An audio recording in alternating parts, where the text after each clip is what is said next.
Bonjour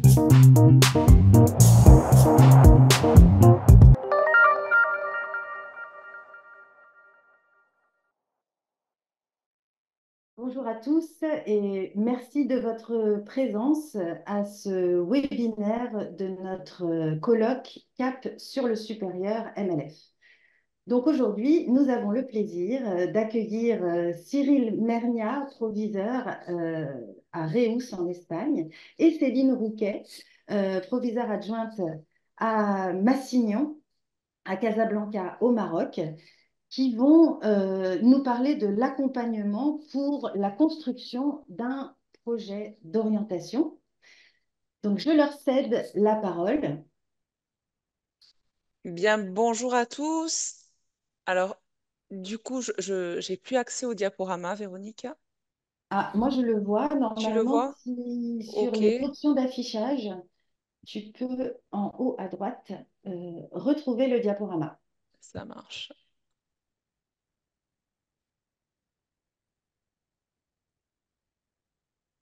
Alors, peut-être, Cyril, peut-on Oui, repartir de je la... vais commencer tout à fait. Donc, bah, écoutez, bonjour à tous, puis merci de nous retrouver. Donc, avec ma collègue Céline, on a essayé de travailler donc, sur ce point qui est vraiment très important, qui transcende les établissements parce qu'il implique énormément de choses, tant au niveau des élèves que des familles, que des personnels, que des relations avec les institutions. Et donc au départ, ben voilà, on commence avec quelque part un petit point de départ. Et le point de départ que nous avons trouvé, c'est que les études supérieures sont devenues un vaste marché qui est très complexe, qui est foisonnant et qui est surtout aussi très concurrentiel. Et du coup, dans ce contexte particulier, se projeter dans un projet d'orientation qui, après le bac, pour nos élèves, cap sur le supérieur, ça requiert un haut degré d'information et d'expertise. Et forcément, de la part des élèves et des familles, ça crée parfois des inquiétudes, mais en tout cas, très certainement, de la part des écoles dans lesquelles les élèves sont scolarisés, des attentes de conseils et du suivi de la part de l'établissement, à tout point de vue. Du coup, donc, je fais la transition avec Cyril. L'objet de cette partie du colloque, c'était de vous proposer, en fait, en fonction de nos deux expériences personnelles, comment s'organiser au niveau donc de chaque établissement pour élaborer un projet d'orientation donc tout au long du cursus scolaire. Donc, on a travaillé sur ce colloque ensemble avec Cyril et on s'est rendu compte finalement qu'on avait beaucoup de points communs, même si au départ, on partait de deux situations vraiment différentes. Donc, dans un premier temps, on va vous présenter nos deux établissements respectifs. Alors, pas du tout de façon exhaustive, puisque ce n'est pas l'objet du colloque de ce soir, mais vraiment pour que chacun d'entre vous puisse peut-être s'identifier à un établissement plutôt qu'un autre, parce que vous allez le voir, on a des particularités vraiment différentes. Donc, comme l'a dit Véronique tout à l'heure, donc moi je suis proviseure adjointe au lycée français international Louis Massignon de Casablanca. C'est un très gros établissement, hein. C'est le plus gros établissement de la MLF et qui compte aujourd'hui 4200 élèves qui sont quasi exclusivement marocains. Donc, on scolarise un public local et ce sont des élèves qui font l'intégralité de leur cursus scolaire, donc au lycée Massignon, de la petite section jusqu'à la terminale. Nous avons très peu d'entrées parallèles. Nous avons la chance de travailler dans un campus très moderne, ultra équipé, sur plus de 7 hectares, mais dans un contexte aussi très concurrentiel à Casablanca, avec un énorme GD, le lycée Lyoté, qui est, je pense, un des plus gros EGD donc, de l'AEFE, mais également 6 autres établissements partenaires de l'AEFE, des écoles anglaises, américaines, espagnoles, belges. Donc voilà, beaucoup de monde sur le marché donc, de l'éducation à Casablanca. Au lycée Massignon, nous distinguons par un dispositif de classe internationale qui avait été construit sur le modèle donc, de l'OSUI, de la petite section jusqu'à la terminale. Et nous disposons aujourd'hui d'un cursus en BFI et en Bachibac. Notre projet d'établissement est tourné vers le développement des compétences du 21e siècle, la valorisation du cursus de l'élève et les capacités d'adaptation à des contextes culturels et linguistiques différents. Dans l'établissement, nous disposons d'un certain nombre de labels. Donc là, encore une fois, l'idée n'est pas d'être exhaustif. Nous sommes un établissement tout numérique, un établissement en 3D, mais surtout, nous sommes certifiés pour faire passer le délai, le CIMA et le Cambridge. Donc vraiment, on est tourné aussi vers une politique des langues qui prend beaucoup de place au sein de l'établissement. Cyril? Voilà. Alors, Reus, c'est l'inverse, hein. Très honnêtement, on n'est pas du tout sur l'établissement Louis Massignon, qui est extrêmement grand. L'école, le lycée français de Reus, Marguerite Yourcenar, il est en Catalogne.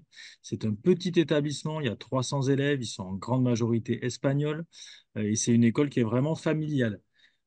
Et donc, c'est une zone qui est très, très attractive en Europe, la zone de Catalogne. On accueille énormément de gens étrangers. Et donc, nous, par exemple, à la différence de ce que vous a exposé Céline, il y a énormément d'entrées latérales. Et quelque part, d'ailleurs, tant mieux parce que, par exemple, la natalité en Espagne est extrêmement faible. Donc, du coup, voilà, ça donne vraiment des organisations d'établissements très différentes. Par contre, nous aussi, on fait face à une concurrence qui est vraiment féroce, hein. Donc, notamment aussi locale, avec les établissements privés sous contrat espagnols et évidemment les écoles anglaises. Dans notre école, nous, c'est 4 langues qui commencent dès la maternelle, donc avec le français, anglais, espagnol et catalan, langue officielle de la Catalogne, avec des logiques d'arrivée en niveau C1 en fin de terminale pour nos élèves jusqu'à présent, c'est au moins 2 C1 sur les 4, voire plus pour les meilleurs élèves, en fin de terminale.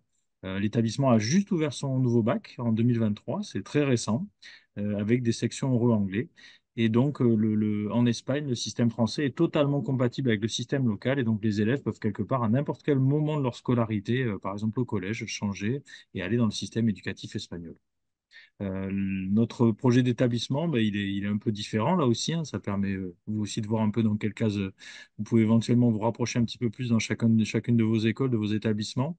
Nous, c'est des projets d'établissement qui sont plutôt tournés sur le bien-être, la citoyenneté, le développement durable. Et on a notamment des projets phares classe dehors, parce qu'on a un établissement où il y a beaucoup d'espaces verts. Et donc, justement, on utilise pleinement ces ressources. Donc voilà, je vous ai mis un petit descriptif des choses que nous faisons.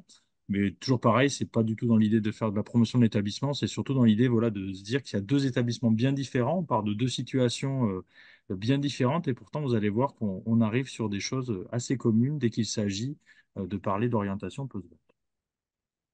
Donc, nous sommes partis en fait d'un état des lieux en établissement qu'on vous expose dans la diapo suivante. Nous avons la chance d'avoir un baccalauréat français qui est reconnu dans la quasi-totalité des pays dans le monde. Donc, clairement, ça ouvre énormément de portes pour nos élèves. Nous avons aussi la chance à la MLF d'avoir ce principe de 2 cultures, 3 langues, mais j'ai envie de dire de 2 cultures, 3 langues au moins, parce que clairement, que ce soit à Reus ou à Massignon, on est sur un objectif plutôt de 4 langues. Et puis concrètement, c'est ce qu'on a dit dans l'introduction. Aujourd'hui, l'orientation, les choix d'orientation se sont internationalisés et les poursuites d'études de nos élèves vont de plus en plus à l'international. Par exemple, donc au lycée Massignon, aujourd'hui, nous n'avons plus que 40% de nos élèves qui vont en France, 20% restent au Maroc, 10% se tournent vers le monde anglophone, 10% vers l'Espagne et 20% vers d'autres destinations très variées. Ça peut être le Portugal, la Roumanie, les Pays-Bas, l'Italie, et parfois des focus sur certaines filières. On a, par exemple, de plus en plus d'élèves, on en avait plus d'une vingtaine l'année dernière, qui ont intégré le PFL, donc c'est Polytechnique à Lausanne, en Suisse. Au lycée de Reus aussi, des tendances à partir de plus en plus ailleurs qu'en France ou en Espagne, avec encore pourtant 60% en France, 30% en Espagne et 10% en Europe. Mais là, on est sur des élèves qui ont un peu moins de recul en termes de diversité d'orientation, puisque comme vous l'a dit Cyril, le baccalauréat est beaucoup plus récent à Reus. Dans la suite des états des lieux que nous avons fait quand on a travaillé voilà, sur le webinaire, on constate une demande très forte des familles pour un accompagnement personnalisé, vraiment en proximité et vraiment avec qualité, c'est-à-dire ben, réussite, hein. C'est-à-dire que si on engage mon enfant là-dedans, on veut que ça puisse fonctionner. Donc là aussi, 2 analyses dans nos établissements.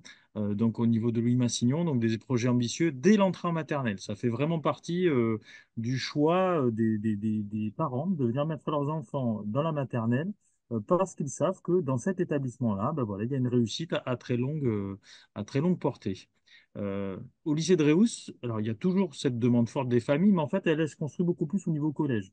Dans notre établissement, c'est plutôt, voilà, on est vraiment sur le bien-être sur les petites classes, mais par contre, dès que le collège commence, là, ça y est, on est vraiment dans cette projection à long terme. Qu'est-ce qu'il va pouvoir faire? Est-ce qu'il pourra aller aux États-Unis? Est-ce qu'il pourra aller dans tel pays? La France, comment ça se passe? Voilà. Donc, on voit déjà que cette demande forte des familles, c'est vraiment un point très partagé. L'autre point que nous voulions mettre à votre connaissance, c'est vraiment la marchandisation de l'accompagnement à l'orientation. Ça, c'est vraiment quelque chose qui s'est accéléré ces dernières années. Donc, au niveau de Louis Massignon, le constat, c'est vraiment des prestataires privés avec une compétence qui n'est pas toujours vérifiée et avec lesquels ben, il faut des fois un peu composer parce que les parents se renseignent un peu de part et d'autre plutôt que faire confiance à l'établissement. Au niveau du lycée français de Réus, des prestataires privés et des organismes qui vendent des formations et des séjours clés en main. L'année en Irlande, en vue de préparer une possible poursuite d'études post-bac en Irlande une fois qu'il aura fait son bac. Sauf que le souci, c'est que ces fameuses formations, ces séjours, il n'y a pas vraiment de réelle compatibilité, tant avec le système français qu'avec le système espagnol. Donc, est-ce que c'est vraiment utile pour nos élèves? Ça pose vraiment question.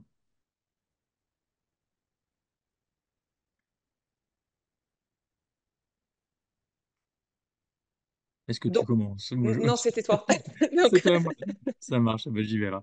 Donc en fait, nous, ce qu'on a voulu vous présenter, c'est en fait que ben, malgré nos deux tailles d'établissement très différentes, malgré nos contextes culturels très différents, nos types de recrutement très différents, ben, en fait, on se retrouve qu'il y a des enjeux et des défis à relever qui sont les mêmes. Ils se traduisent évidemment pas de la même façon dans chaque établissement parce qu'il n'y a pas les mêmes moyens, il n'y a pas le même nombre d'élèves, il n'y a pas forcément le même contexte ou le même accès à l'information. Mais en tout cas, on a vu qu'il y avait un certain nombre d'enjeux, et c'est sur lesquels vraiment, c'est vraiment ces points-là sur lesquels on souhaite insister auprès de vous. En fait, ça, c'est vraiment quelque chose qui se retrouve, quelle que soit la taille d'établissement, et sur lequel on voulait vraiment insister. Et on commence du coup tout de suite avec l'idée qu'il faut donner du sens au travail de l'élève. C'est-à-dire que dans l'idée de construire son orientation après le baccalauréat, ça commence déjà par toute une stratégie et tout un fait de donner du sens au travail de l'élève. Et donc, moi, je vais m'intéresser au premier point, qui est construire un parcours à venir cohérent et évolutif. Donc, pour pouvoir arriver à faire ça, eh ben, on définit des objectifs par niveau et on a des logiques aussi avec des calendriers qui sont associés. C'est vraiment une ingénierie qui est assez poussée. On s'appuie aussi sur la transmission d'expériences par les pairs. Voilà, notamment les autres élèves, les alumni, les élèves, peut-être que quand on est en troisième avec les élèves de première, de terminale. Et on organise aussi des rencontres d'école et avec des professionnels, donc soit des forums en établissement, soit des forums de zone, soit des forums qui peuvent être proposés, par exemple nous à Reus. On profite aussi de ce qui peut être organisé au niveau de la Catalogne à Barcelone, pas très très loin, pour l'enseignement supérieur espagnol. Au niveau de l'établissement, si je prends un exemple plutôt sur Reus, nous, on a vraiment, pour arriver à construire ce parcours, on a défini une commission qui regroupe les professeurs principaux des classes de troisième et de tout le lycée, avec les prios, et avec aussi, nous, on a des directeurs des études espagnoles, vraiment des gens qui sont plus spécifiques sur l'enseignement espagnol, et on conçoit vraiment collectivement le parcours pour que ça ait de la cohérence et que tout le monde ait la même information. Alors, évidemment, dès la sixième avec le parcours à venir, mais vraiment dès la troisième plus spécifiquement. Et notamment, par exemple, on utilise les stages en entreprise qu'on a en troisième et seconde, et c'est vraiment une arme pour nous. On force à ce que les stages soient différents et qu'ils soient vraiment intégrés dans la logique de réflexion d'orientation des élèves. Autre point qui nous paraît important pour donner du sens au travail de l'élève, c'est d'ouvrir le champ des possibles. Alors, comment faire? On a de la chance d'avoir quand même un certain nombre de dispositifs sur lesquels on peut s'appuyer. Par exemple, le programme ADN AEFE, je ne sais pas si vous le connaissez tous. Donc, c'est une grande plateforme d'échange de l'enseignement français à l'étranger qui permet aux élèves des établissements français de faire une partie de leur cursus scolaire en seconde dans un autre établissement, dans un autre lycée français à l'étranger ou en France. Grâce à ce dispositif, chaque année, on envoie plus d'une dizaine d'élèves à l'étranger. On a des élèves qui reviennent beaucoup plus mûrs, beaucoup plus autonomes, qui sont en capacité de vraiment se poser les bonnes questions et d'interroger leur projet d'orientation. On travaille aussi maintenant depuis 2 ans avec des partenaires pour nous aider et nous accompagner sur tout ce qui est orientation en dehors du Maroc et de la France, puisque là, on était sur notre zone de confort, on va dire, tant qu'on envoyait nos élèves au travers de Parcoursup ou qu'on les accompagnait sur quelques destinations au Maroc. Aujourd'hui, avec l'internationalisation donc des choix d'orientation de nos élèves, c'est beaucoup plus compliqué d'être en capacité d'avoir une réponse individualisée, personnalisée sur les choix des élèves. Donc, on travaille depuis 2 ans maintenant avec Alban Ferrieux, que vous avez dû croiser sur un autre moment du forum, qui vient en établissement et qui nous accompagne aussi sur des temps à distance, de façon à faire monter en compétence notre professeur référent information orientation, mais également à travailler avec les enseignants sur des process typiques de l'orientation vers le monde anglophone, typiquement la rédaction d'essais, la formulation de protocoles dans le cadre, par exemple, des predicted grades. Donc voilà, il y a un certain nombre de thématiques qu'on a pu aborder avec lui et sur lesquelles on n'avait vraiment aucun accompagnement des élèves auparavant. Donc ça, c'est une vraie plus-value. Aujourd'hui, avec l'ouverture du Bachibac, on se tourne de plus en plus vers l'Espagne aussi, puisque là aussi, c'est un souhait de nos élèves, et on travaille en lien avec l'ambassade d'Espagne ou avec des établissements en Espagne pour essayer de mieux comprendre comment mieux accompagner nos élèves dans leur choix d'études. Autre, Alors, toujours dans... Oui. euh, alors peut-être Oui. autre enjeu et défi à relever, toujours dans l'idée de donner du sens au travail de l'élève, c'est d'arriver à lui faire prendre conscience de ses atouts, de ses fragilités et de ses envies. Pour cela, alors on a un dispositif au sein du lycée Massignon. Quand on est un gros établissement, on a des cohortes de 300 élèves pour vous situer. Donc en fait, c'est très compliqué d'arriver à donner la même information à l'élève en fonction de la classe et des enseignants avec lesquels il peut se retrouver. Donc du coup, on fonctionne avec des référents orientation par niveau, en seconde, en première et en terminale. Et ces référents en orientation ont pour mission de coordonner les temps d'orientation avec les professeurs principaux. Par exemple, on propose aux élèves de seconde des tests de personnalité.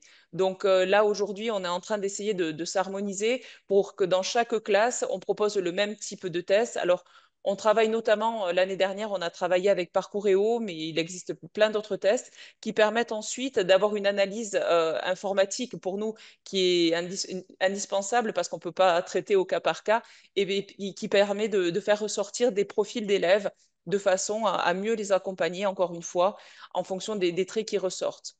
Un autre point d'appui, ce sont les stages en entreprise qui aujourd'hui ont été mis en place en troisième et en seconde. Le stage de seconde, même s'il arrive un petit peu tardivement dans l'année et qu'il ne peut pas réellement impacter le choix des spécialités, la réflexion qui est menée en amont et surtout l'utilisation de ce test, de ce stage, pardon, a pour objectif de vraiment faire réfléchir les élèves et on travaille beaucoup à l'oral avec les professeurs principaux encore pour favoriser la réflexion des élèves et les obliger donc à rentrer dans un processus continu de réflexion sur leur choix d'orientation. Dernier point, ce qui est important aussi, qui permet à l'élève de prendre conscience un petit peu de la réalité, c'est de lui permettre de faire des journées d'immersion dans l'enseignement supérieur. Donc ça, c'est un travail qu'on fait au niveau local, donc à Casablanca, et en permettant aux élèves d'aller passer une journée dans un établissement d'enseignement supérieur, alors qui ne correspondra pas forcément à leur choix d'études, mais en tout cas, c'est se rendre compte des exigences du supérieur. Donc ça aussi, c'est un dispositif qui marche bien et qu'on essaie de reconduire chaque année. Alors, un point très important pour donner du sens au travail de l'élève, c'est vraiment le fait de valoriser la relation humaine. Et c'est vraiment un point très important.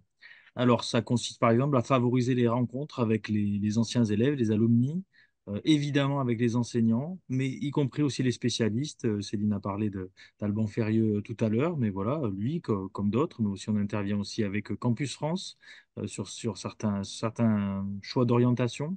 Donc ces rencontres, eh ben, les favoriser, c'est déjà intégrer, par exemple, dans la politique de recrutement de l'établissement, que c'est bien l'affaire de tous de parler d'orientation. Et par exemple, nous, ici à Reus, on met un point d'honneur à ce que le recrutement des enseignants, notamment de secondaire, il y ait vraiment une partie qui concerne vraiment l'acceptation qu'ils vont être touchés par l'orientation, ils vont devoir en parler aux élèves, et que c'est vraiment un sujet qui fait vraiment partie des compétences professionnelles qu'il faut qu'ils aient avec les jeunes. Nous, on a la chance à Reus d'avoir des temps de tutorat. Donc, chaque semaine, 1 heure par semaine, l'enseignant voilà, se met à disposition des élèves. Et c'est vraiment des temps et des lieux qui sont vraiment privilégiés pour pouvoir favoriser ces échanges. Et c'est vraiment crucial parce qu'on peut organiser tout un tas d'ingénieries autour du fait de construire la scolarité de l'élève en vue de cette logique de cap sur le supérieur, mais il restera toujours qu'on est dans une dimension extrêmement humaine et qu'il y a un moment, avec un interlocuteur particulier, l'enfant ou le jeune, il peut avoir confiance pour pouvoir essayer de se projeter plus loin. Évidemment, c'est quelque chose dans lequel la famille a sa part. Et donc, il faut absolument inciter à échanger dans le cercle familial et dans le cercle amical pour justement, là aussi, un peu, sans cette logique peut-être de manque de code ou cette peur de communiquer avec l'étranger ou la personne qu'on ne connaît pas, ben voilà, dans le cadre familial et dans le cadre amical, essayer d'arriver à s'ouvrir un peu le champ des possibles. Et ça c'est quelque chose qu'il faut encourager, que nous, par exemple, à Reus, on met vraiment en avant très régulièrement lors des rencontres avec les familles, les rencontres collectives en début d'année. On leur parle de ça, que vraiment, il faut que ça soit une discussion, pas une prise de tête, mais vraiment une discussion qui commence, par exemple, dès la troisième, on commence à réfléchir. Qu'est-ce que je veux faire? T'as fait quoi? Tu y es arrivé comment? Voilà, essayer d'ouvrir ce champ. Et un point qui est vraiment, vraiment très important, hein, c'est vraiment d'en faire l'affaire de tous. C'est pas lié à quelques personnes, mais dans le cadre scolaire, l'objectif pour nous tous, notre mission, c'est quand même que les élèves passent le pas suivant et qu'ils puissent se projeter vers l'avenir. Et donc ça veut dire qu'il faut intégrer qu'à tout niveau, c'est l'affaire de tous. Si vous avez des services civiques dans l'école, ben, qu'ils puissent éventuellement parler de leur expérience actuelle en tant qu'étudiant. Si vous avez un enseignant qui a travaillé dans le privé, si vous avez des parents d'élèves qui ont des compétences particulières ou qui ont des postes voilà, intéressants qu'ils veulent évoquer auprès des élèves, voilà, tout ça, ça rend cette dimension sans être un stress. Mais en tout cas, déjà, voilà, tu t'en occupes, ça fait partie de ton environnement. Et donc, petit à petit, tu commences à acquérir des informations en confiance pour pouvoir te projeter plus loin.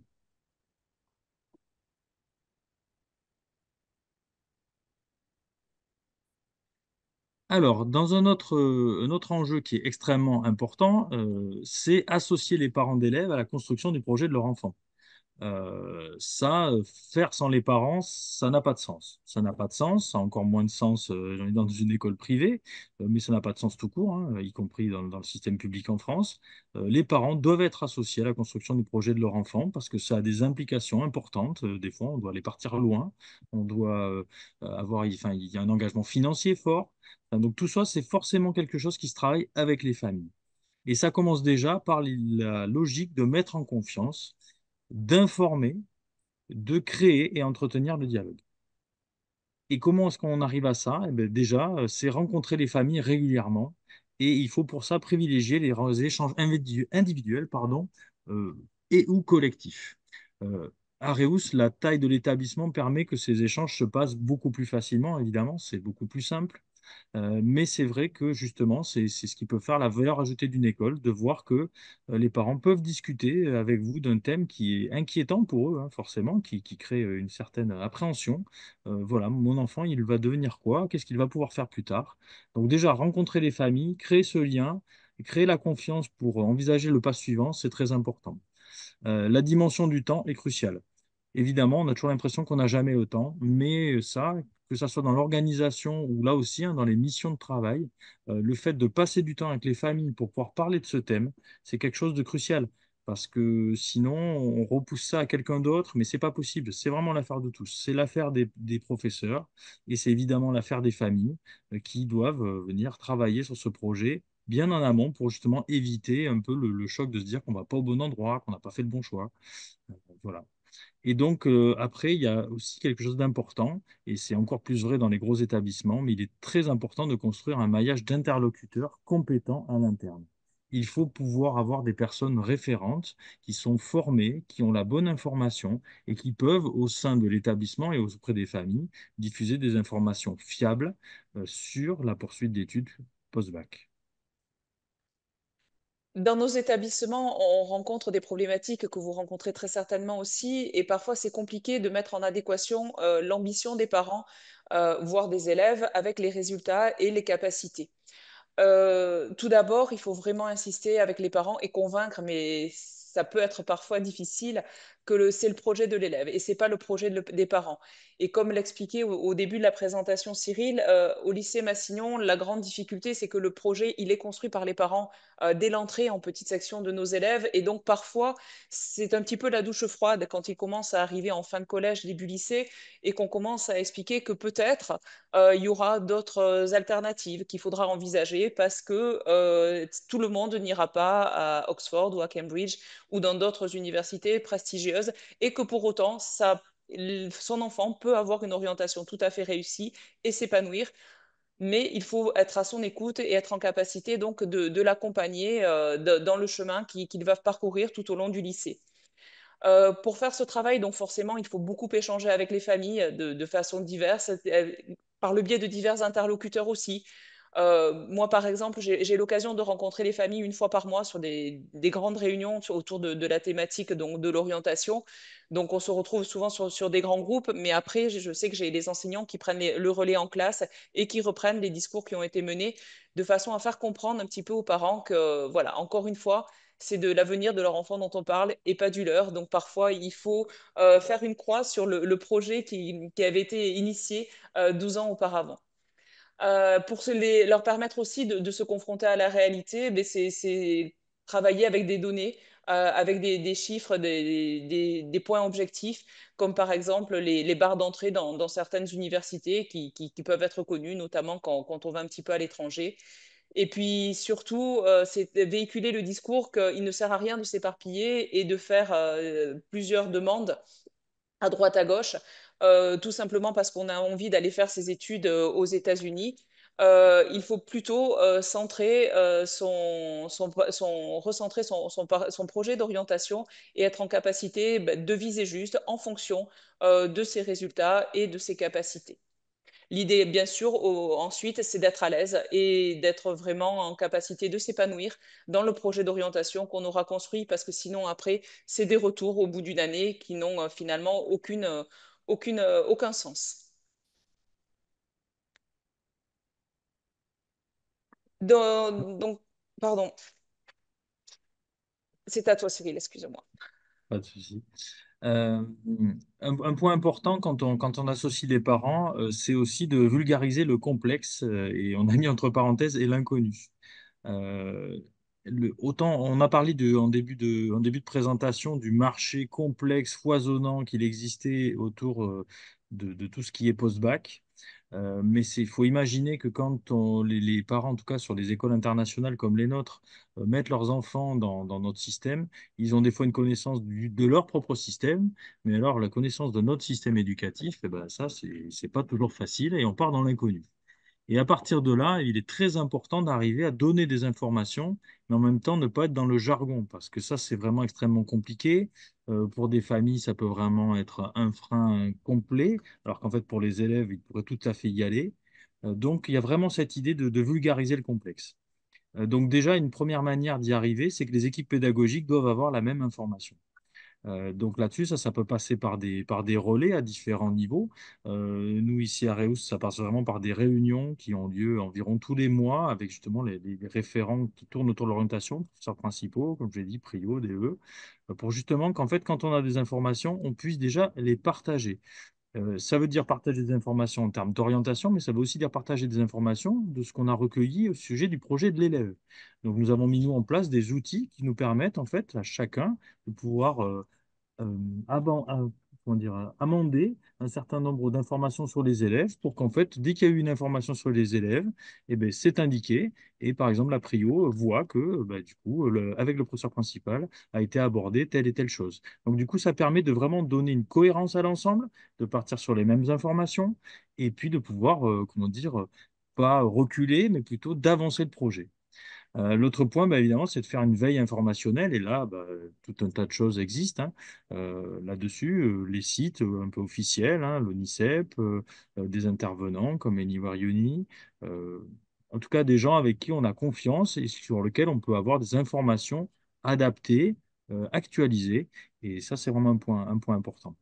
Il faut quand même bien être conscient, hein, parce que là, ça donnerait un peu l'idée que quelque part l'école pourrait tout faire et tout donner. Ce n'est pas le cas, c'est impossible. Le champ post-bac est tellement énorme, il est tellement vaste, et encore plus pour les élèves des lycées internationaux où quelque part ils pourraient aller partout dans le monde. Le bac français est reconnu partout dans le monde. Donc l'école ne peut pas tout. C'est bien un travail collectif. Donc c'est un travail collectif du jeune, de la famille, éventuellement de personnes relatives à la famille qui vont pouvoir aider l'enfant à construire son projet, et évidemment après bah, la stratégie qu'on a au sein de l'établissement pour arriver à divulguer ces informations et à les communiquer au bon moment et pour aider le jeune à construire son parcours. Alors, ce qui semble important aussi à faire, encore une fois, on en a parlé, c'est d'avoir des données fiables. Ces données fiables, elles passent aussi par assurer des suivis de cohorte. Donc, c'est quelque chose qui peut être souvent compliqué. Et je dois vous avouer qu'on n'est pas encore tout à fait opérationnel là-dessus. Mais l'idée, c'est vraiment de construire une base de données de nos anciens élèves et savoir ce qu'ils sont devenus 1 an, 2 ans, 3 ans après. Euh, ce retour d'expérience de nos anciens élèves, on en profite quand même en les faisant venir dans l'établissement.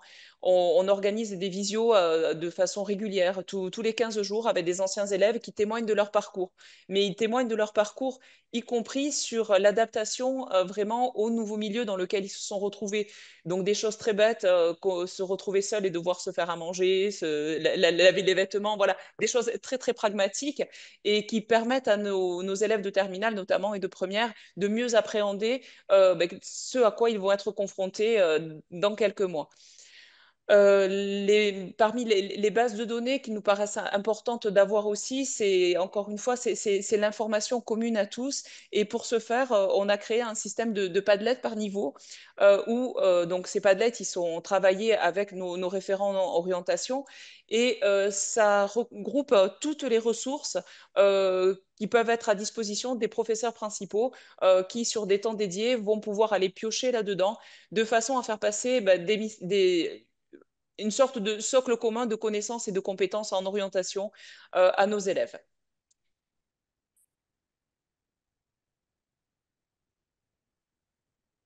Bon. Un petit mot sur les alumni aussi, peut-être? Alors oui, enfin les alumni, rapidement, mais voilà, nous on y travaille surtout sur des temps ponctuels quand ils viennent témoigner de leur expérience au sein de l'établissement. Voilà, on souhaiterait créer une association hein, d'anciens élèves, mais ça, c'est quelque chose de très compliqué et de plus en plus, puisque ça fait un moment qu'on essaye, et on se rend compte que c'est quasiment un travail à temps plein. Il faudra avoir une personne dédiée à l'animation de cette association d'anciens élèves et avoir des gens qui ont du temps. Et à Massignon, on a un établissement qui aujourd'hui a 25 ans, mais c'est encore un petit peu trop jeune pour arriver à vraiment avoir une dynamique d'anciens élèves comme il peut exister dans des établissements qui ont plus d'un siècle d'existence.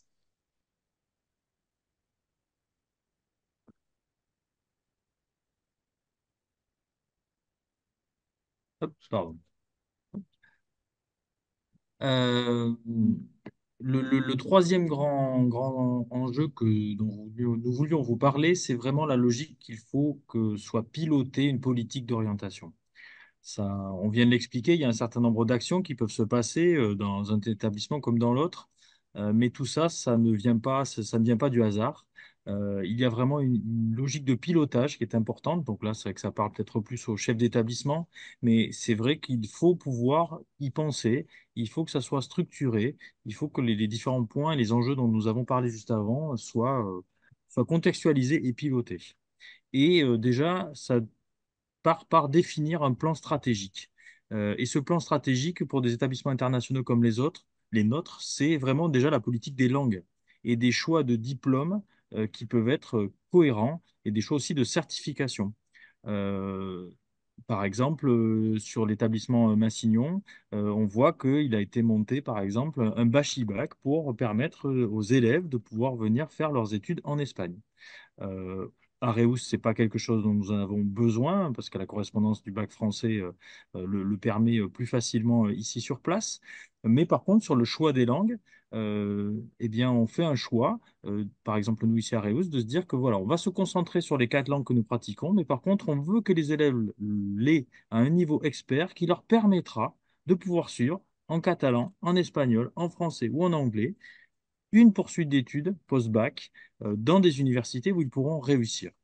Donc c'est un choix. Après, on pourrait faire aussi un choix de se dire, ben voilà, ben mais le chinois, ah ben l'italien. Ben nous, c'est pas le choix qu'on a fait. Nous, on considère que les langues, on considère qu'il faut qu'elles aient un niveau suffisamment expert pour que les élèves puissent s'en servir pour pouvoir ensuite poursuivre l'orientation avec ambition. Et c'est la même chose sur les certifications. Il y a une grande demande de la part des parents d'avoir des certifications en anglais, notamment Cambridge, à tout un tas de niveaux. Mais est-ce que c'est vraiment utile? Donc nous, par exemple, on a décidé de diminuer très fortement le nombre de qualifications Cambridge que nous allions faire passer parce qu'on considère que ce n'était pas forcément utile dans la logique de poursuite d'études.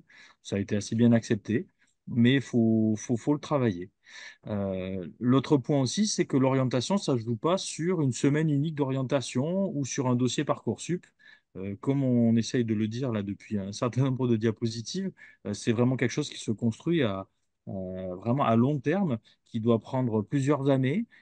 Et que justement, il ne faut pas penser que parce qu'on a fait une semaine d'orientation, eh ben, voilà, on sait tout ce qu'il faut.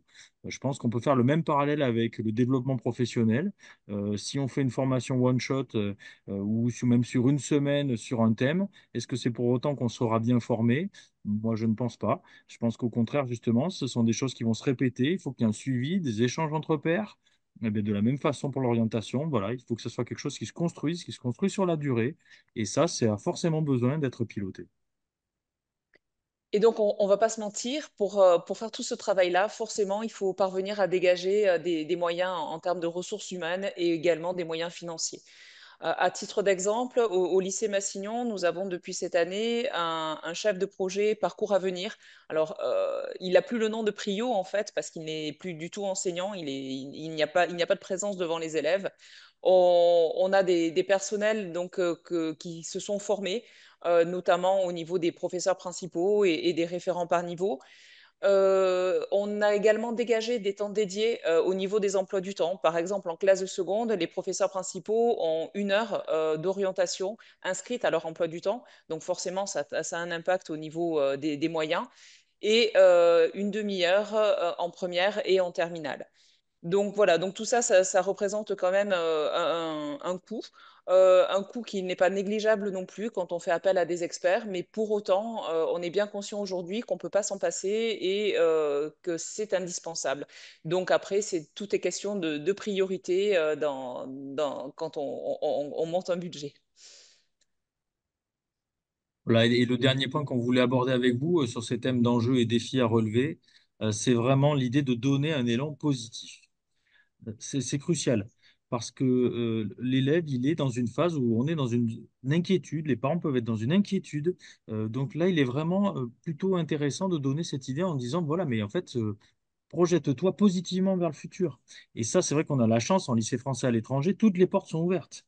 Vous pouvez poursuivre vos études dans le système local, vous pouvez poursuivre vos études en France, vous pouvez poursuivre vos études aux États-Unis, au Canada, en Suisse. Oui, allô. Et donc ça, c'est pour vous dire qu'en fait, on ouvre tellement de portes qu'en fait, ben, ok, oui, ça peut sembler impressionnant, mais en fait, réfléchis, hein, peut-être que ça t'intéresserait d'aller en France à tel endroit pour venir Pardon, étudier excusez-moi, j'ai dans pas une école entendu ce que vous d'ingénieur. m'avez dit. Donc, je pense que tout ça, c'est vraiment important de se le donner comme un élan positif. Il est vraiment important de venir. Non, c'est en fait c'est l'escalier qui est à gauche. L'escalier est bleu et c'est au deuxième étage. Bon, deuxième Alors, Je étage. n'arrive On a pas à entendu. repérer oui. qui, Oui. Ah ouais, non, non, Oui. vous a allez voir, laissé c'est son un grand micro escalier ouvert. peint en bleu Oui, alors au deuxième l'escalier en bleu, étage. si vous Je vous en prie. pouviez fermer votre micro, s'il vous plaît. Voilà, merci. Oui. Merci. Voilà. Donc voilà. Donc l'autre point aussi sur lequel on voulait quand même insister, c'est vraiment sur le fait que les élèves, eh ben, ils sont jeunes, quoi, hein. Je veux dire, à moins de 18 ans, beaucoup de choses à appréhender, beaucoup de défis, beaucoup de changements, mais voilà, même à titre hormonal, personnel, et adolescent. Et donc, ben, il faut aussi comprendre qu'il faut qu'ils aient le temps d'expérimenter, qu'ils aient le temps de se questionner, qu'ils aient le temps de changer d'avis. Donc toujours pareil, on est toujours dans cette idée de cette logique du temps long, et puis voir ça d'un point de vue positif. On le sait très bien que la dimension émotionnelle dans les études, elle est vraiment très importante, mais autant la relation humaine va jouer, autant le fait qu'il sache qu'il va pouvoir prendre le temps de réfléchir à cette partie et qu'il a le droit de changer d'avis, ce sont des points qui sont très importants pour justement consolider et pour pouvoir l'aider à marquer l'essai voilà, après le bac. Donc, pour conclure, on vous a mis donc ce qui nous paraissait essentiel par rapport au message qu'on a essayé de vous transmettre au travers de ce diaporama, c'est que l'orientation, c'est une stratégie qui se construit sur le long terme. Les semaines banalisées à thématique orientation, c'est pas ce qui est le plus efficace. L'orientation, ça nécessite de la personnalisation et donc de l'accompagnement. Du coup, cet accompagnement, il doit être fait par tout le monde. L'orientation, c'est l'affaire de tous. L'information doit être elle aussi accessible à tous pour que l'orientation puisse être l'affaire de tous. Et puis pour finir, comme vient de le dire Cyril, on parle d'avenir, donc surtout, il faut rester positif et montrer aux élèves qu'on est présent et qu'on les accompagne.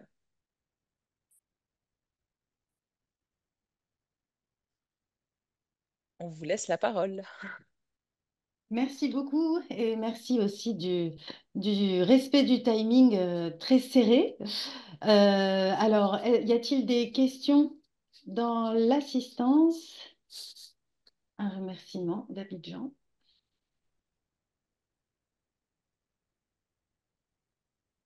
On a été très clair. Oui.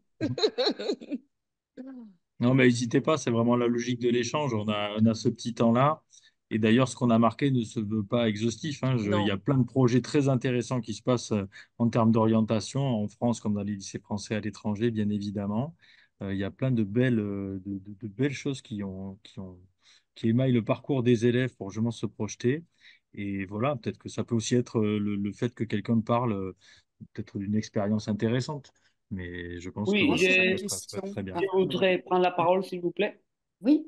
Oui, bonjour, je me présente Ángel Domínguez, prof d'espagnol à lycée français Alphonse Daudet à Casablanca. Donc, On vous voit pas, Monsieur non, Dominguez. d'accord, j'active la vidéo, oui. Pardon, Merci, c'est plus excuse-moi. agréable. Merci. Je vous en Oui, prie. en tant que nos élèves, je suis en communication avec le système de l'Espagne qui nous a conseillé une aide assise pour s'inscrire à commencer le parcoursup de nos élèves pour faire les études à l'Espagne. Donc, est-ce que Mhm, nos élèves, ils finissent le bac avec le diplôme français, mais nos élèves sont marocains. Sont mhm. marocains. Donc, mais le diplôme qui compte, c'est le diplôme français. Donc, par rapport aux universités espagnoles, ils vont compter nos élèves comme un diplôme européen. C'est ça? C'est ça, tout à fait. Oui, oui. D'accord. OK, c'est un doute que j'avais. D'accord, Tout à merci. fait. C'est considéré comme une entrée étranger, mais européen, effectivement. Donc, tout à fait, Donc, c'est nos comme ça. élèves qui sont dehors de l'Union européenne n'auront pas de problème, Oui, non? mais ils ont un diplôme. Bah, après, il y a d'autres problématiques qui se posent. C'est vrai que ça aussi, ben, on n'en a pas parlé dans le diaporama, mais c'est vrai que des fois, les logiques de visa, etc., il faut bien les prendre en compte, hein, parce que on peut se dire, ah, c'est super d'aller étudier aux États-Unis ou en Europe quand on est un ressortissant hors Europe. Mais c'est vrai que, il faut bien que les familles soient conscientes que des fois, il y a des soucis de visa, des soucis de permis de résidence dans certains territoires. Donc là aussi, je pense que l'information que vous pourrez leur donner est très importante parce qu'il ne faut pas se lancer dans un projet qui va s'avérer être un truc intenable pour la famille. Je pense quand même que, par exemple, un point que j'ai eu moi, juste une expérience, mais c'est vrai que j'avais une famille qui souhaitait absolument que les enfants aillent aux États-Unis pour suivre leurs études, mais eux ne parlaient pas du tout anglais. Bon, bah là, je pense que ça devient vraiment très, très compliqué parce qu'il y a un moment où forcément, et notamment aux États-Unis, ben, les parents sont sollicités, ne serait-ce que pour l'inscription ou après la vie en études scolaires. Et bon, bah, ça, il faut quand même bien l'intégrer. Évidemment, c'est le projet du jeune, mais forcément, sans les parents, l'accompagnement, il est difficile. Merci beaucoup. Moi, j'aurais une question aussi. Allez-y. Oui, bonjour. Donc, moi, je suis au lycée français donc en Arabie Saoudite, dans la ville de Khobar. Vous avez dit que vous avez diminué les qualifications donc en langue. Et du coup, vous avez gardé lesquels, enfin lesquels vous sentez vous pensez qu'elles sont le plus, enfin les mieux du coup pour les universités, sachant qu'on a quand même beaucoup d'élèves qui vont aux États-Unis, au Canada, en Angleterre. Alors, pardon, nous, Vas-y, vas-y, vas-y, non, non, je t'en on prie, n'a je pas t'en prie. forcément diminué les certifications, hein. Oui, c'est ça, oui. Excusez-moi, on n'a pas forcément diminué les certifications. Au contraire, on a essayé de s'adapter aux demandes des élèves. Aujourd'hui, effectivement, on fait passer le Cambridge en première à tous nos élèves, le CIMA en seconde et le DELE en terminale.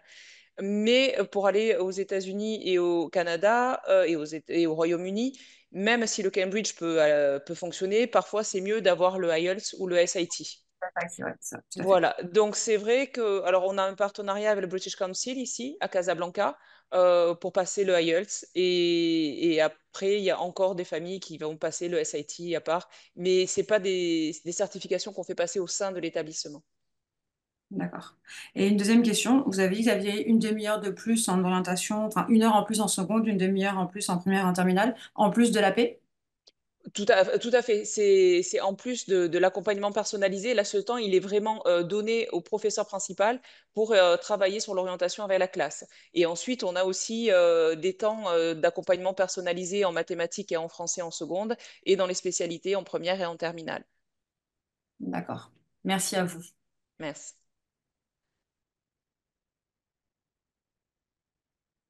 Y a-t-il d'autres questions? Oui, moi j'aurais aussi une question. Je sais pas Oui. si on me voit, on m'entend. Oui, bonjour. Donc moi je viens d'arriver en fait au lycée français de Valladolid.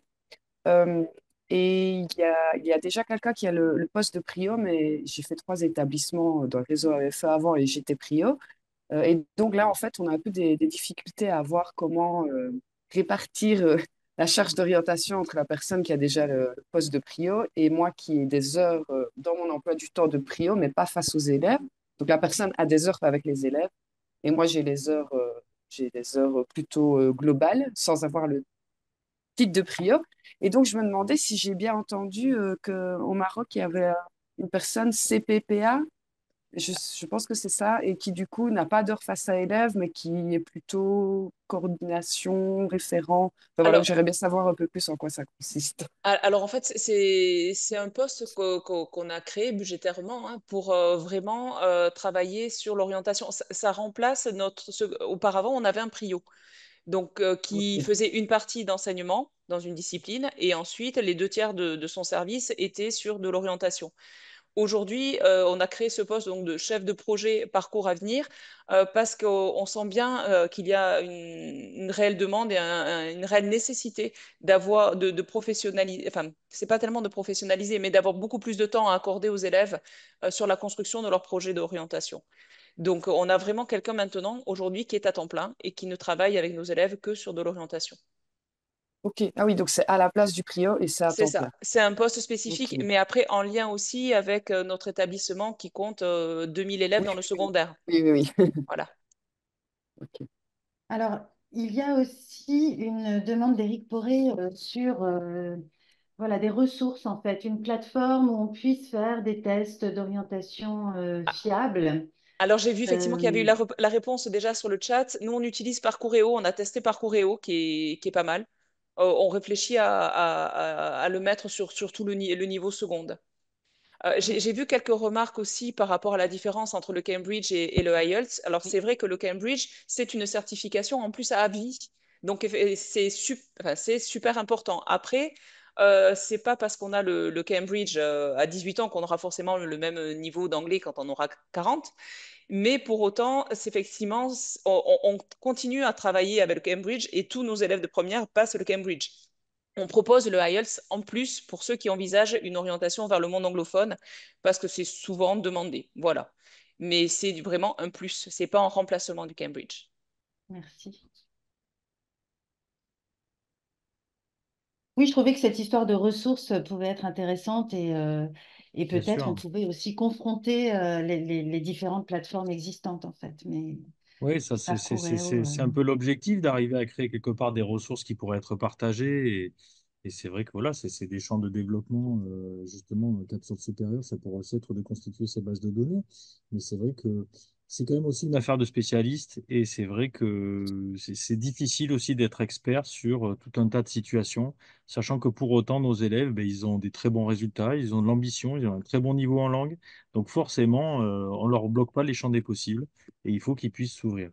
Mais c'est vrai que voilà, on parlait des prios. Déjà, juste sur ce qui peut se passer en France, je veux dire, on peut avoir des personnes détachées à temps complet. Sur ce qui peut se passer en Espagne, c'est la même chose. Ce qui peut se passer au Maroc, j'imagine, c'est la même chose. Et voilà, et donc c'est vrai que il faut savoir s'entourer. Et ce fameux maillage d'interlocuteurs pour parler du même langage et puis avoir les mêmes informations, il est vraiment crucial. Parce que ça serait complètement contre-productif que soit on laisse les choses à faire que à une personne, ou que par exemple, on n'ait pas les mêmes infos entre deux personnes avec lesquelles l'élève aurait eu la même discussion pour parler, voilà, j'ai envie d'aller à Sciences Po, comment je fais? Ben, tu as deux explications différentes. Non, ça c'est Ah, vraiment bien sûr. important d'arriver à le limiter au maximum. Et Parce justement, que là, on perd la confiance. il y a une question aussi sur le chat qui, je crois, complète en fait ce que tu dis, Cyril, à savoir que non seulement il faut entourer l'élève, mais il faut aussi l'accompagner dans la durée. Julie Cabas demande si il y a une utilisation d'une plateforme ou de quelque chose qui permet de garder trace en fait de la recherche de l'élève, des échanges qu'il mène, des informations qu'il collecte. Il y Alors a c'est vrai, Folios, mais bon, oui, il voilà. y a Folios, mais ça marche pas. Nous, on avait créé notre propre outil qui s'appelait le portefeuille de l'élève, qui regroupait en fait tous les parcours éducatifs de l'élève, donc les 4 parcours traditionnels, et en plus un parcours linguistique et un parcours numérique. Pour autant, ça aussi, enfin, même s'il était peut-être plus adapté à nos besoins propres, c'est compliqué de le faire vivre aussi. En fait, trouver un outil numérique aujourd'hui sur lequel l'élève peut réellement garder trace de tout le travail accompli, c'est difficile. Voilà, nous, on n'y est pas totalement parvenu encore. Alors, si je peux À me Reus, on permettre y de est. compléter ma question, effectivement, mais pourtant tant essentiel pour les équipes et les référents pour accompagner le parcours de l'élève d'une année sur l'autre, surtout quand les équipes peuvent être soumises à des turnovers ou que les référents changent. Et puis pour le parcours individuel de l'élève, nous, on a pensé au LMS, mais ça, c'est vrai que depuis quelques années, depuis qu'on essaie de mettre en place ce vrai parcours à venir, cet outil nous manque énormément et je pense que peut-être d'un point de vue réseau, il faut qu'on réfléchisse à peut-être mutualiser nos idées pour pouvoir créer un outil qui effectivement reste difficile à faire vivre. Nous, on a pensé au LMS, mais aussi d'une année sur l'autre, c'est pas évident. Mais ça manque, je trouve, ça nous Oui. manque. Après, il faut aussi que l'élève construise son autonomie, pense à Bien y sûr. mettre les informations, parce que sinon, les professeurs ne peuvent pas Non, tout à fait. superviser autant de données et d'éléments, en fait, hein. Oui. Oui, non, l'objectif, c'est effectivement que l'élève s'empare de ce portefeuille pour Mm, justement y mettre lui-même les données et le construire par lui-même. Donc, mm. nous, on avait commencé à faire vivre ce portefeuille-là, mais la demande de nos élèves finalement était différente. On s'est rendu compte, eux, ils pensaient qu'ils allaient pouvoir exporter ce portefeuille directement dans Parcoursup ou dans Common Ah, App ou dans UCAS. Mhm. C'est pas comme ça que ça marche. Voilà, mm. Non. mais et donc c'est pour ça que finalement, on a du mal à le faire vivre parce que ça correspond pas aux attentes réelles de nos élèves. Des élèves. Mm. Bon, après, ça dépend des tailles, parce que nous, justement, on a un outil interne qui est justement beaucoup plus facile à faire vivre, mais c'est aussi lié à voilà, la taille des équipes, à la taille des classes et des cohortes, etc. Mais c'est vrai que nous, on utilise, en utilisant les adresses, comment dire, qu'ils utilisent avec Classroom, on s'est constitué effectivement des dossiers de données accessibles aussi avec les enseignants. Et ça marche assez bien, mais c'est vraiment lié à la taille de l'école. Dans mon ancien établissement, qui était beaucoup plus gros, on avait là aussi ces problèmes de folio. C'est pas facile de trouver un outil commun. Mais c'est quand même important d'essayer d'en avoir un parce que c'est quand même vraiment important de construire sur la durée. C'est ce qu'on a essayé de dire avec Céline, hein. Mais ça se fait pas du jour au lendemain. C'est pas one shot. Il faut travailler dans la durée. Il faut que le point de vue de l'élève il puisse être confronté avec ce que va penser la famille, qu'il soit confronté aussi avec quelque part l'avis des enseignants sur voilà, sur ses capacités, sur ses performances scolaires. Sur ce que peuvent dire aussi certains recruteurs, entre guillemets, d'un certain nombre de grandes écoles. Donc, c'est très important d'arriver à se constituer ça et à l'abonder, quoi. Ça, c'est quand même important d'essayer de trouver une solution. Mm. Merci. Alors, merci beaucoup à tous. Merci infiniment, Cyril Mernia et Céline Rouquet, de votre intervention. Le colloque continue jeudi prochain et vendredi prochain. Il y aura deux interventions qui sont complémentaires et qui seront assurées par Alban Ferrieux, justement, qui a été nommé ce soir et qui est aussi dans l'assistance. Ces deux interventions porteront sur l'orientation à l'international. Voilà. Un grand merci à tous et très bonne soirée. Merci. Merci. Merci. Merci à tous, très bonne soirée. Merci, au revoir. Merci.